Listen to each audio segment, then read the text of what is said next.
Hello. Rama பூ போட்டு அனைவரும் ஆரோக்கியமாக, சந்தோஷமாக, நிம்மதியாக இருப்பீர்கள் என்று நம்புகிறேன். இப்போது பக்தர் பாப்பாஜி பார்ப்போம். ஆன்மீக தேடலில் நான் நூற்றுக்கணக்கான சாதுக்கள், சுவாமிகள் மற்றும் குருக்களை சந்தித்திருக்கிறேன். ஆனால் அவர்களில் யாரும் மகரிஷியின் வழியில் எளிமையான உண்மையை எனக்கு வெளிப்படுத்தியதில்லை. அவர்களில் ஒருவர் கூட, கடவுள் உங்களுக்குள் இருக்கிறார், அவர் உங்களை விட்டு பிரிந்தவர் அல்ல, நீங்கள் மட்டுமே கடவுள், மனிதன் மூலத்தை கண்டுபிடித்தால், நான் யார் என்ற மூலத்தை கண்டுபிடித்தால் அவரை உங்கள் இதயத்தில் சுயமாக அனுபவிப்பீர்கள்.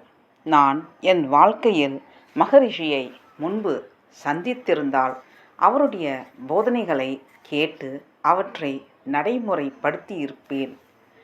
நான் பல ஆண்டுகளாக பலனற்ற வெளிப்புற தேடலில் இருந்து என்னை காப்பாற்றி கொண்டு இருப்பேன். இது நம் அனைவருக்கும் பொருந்தும். நான் யார் என்ற கேள்வியை கேட்டு நமக்குள் இருக்கும் சுயத்தின் தேடலில் நாம் உடனடியாக மூழ்க வேண்டும்.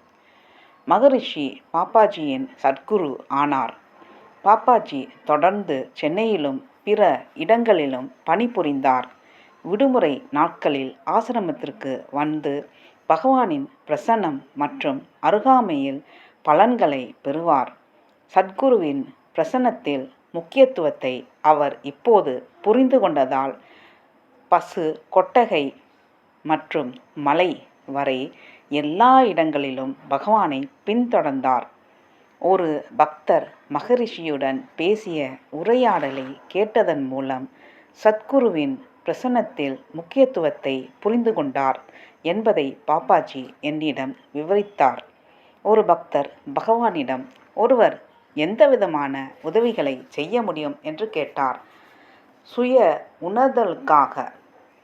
பகவான் பதிலளித்தார், வேதங்களில் போதனைகள் மற்றும் உணரப்பட்ட ஆத்மாக்களில் போதனைகள்.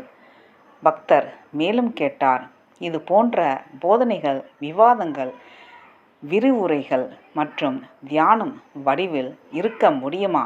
மகரிஷி பதிலளித்தார், இவையெல்லாம் இரண்டாம் நிலை உதவிகள் மட்டுமே, இன்றியமையாத உதவிகள் எஜமானரின் அருள்.